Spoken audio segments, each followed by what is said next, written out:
যারা কম বাজেটের ভিতরে কালবৈশাখী ফ্যান খুঁজতেছেন তাদের জন্য এই যে মিনি কালবৈশাখী ফ্যান চলে আসছে কম দামের ভিতরে, ভালো জিনিস এবং মোটামুটি সেম কোয়ালিটি। এটা 80,000 RPM রান করে এবং এইটাতে এই যে জেট মোড আছে, এর পাশাপাশি এটা রিচার্জেবল এবং এটা অনেক বাজেট ফ্রেন্ডলি। আগেরটা যারা দেখছেন তার থেকে অনেক বাজেট কম বা অনেক দাম কম। সো দেরি না করে এই মিনি কালবৈশাখীটা নিয়ে নেন, কারণ এটা আবার হাইপে চলে আসলে এইটার দামও হয়তো বাড়াই দেবে সাপ্লায়ার। আর এটাতে কিন্তু অনেক ফিচার্স আছে। এই যে এটার সামনে একটা কোন আছে, এটা হচ্ছে 100% এবং এটার সাইড থেকে আপনারা কিন্তু এটা বাড়াইতে কমাইতে পারবেন। আমি যদি দেখাই যে বাড়াইতে কমাইতে পারবেন এবং 100তে যাওয়ার পরেও এই দেখেন এটা হচ্ছে 100তে যাওয়ার পর আরেকটা মোড আছে যেটা দিলে আরও বেশি বাতাস হয়। তো এটাতে চুল শুকানোর থেকে শুরু করে সব কিছুই করতে পারবেন।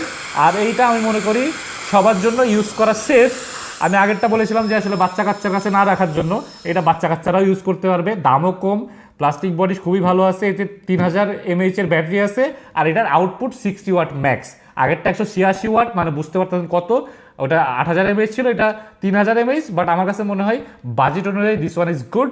সো যারা যারা মিনি কালবৈশাখী ফ্যান চাচ্ছেন তারা এখনই নক করুন।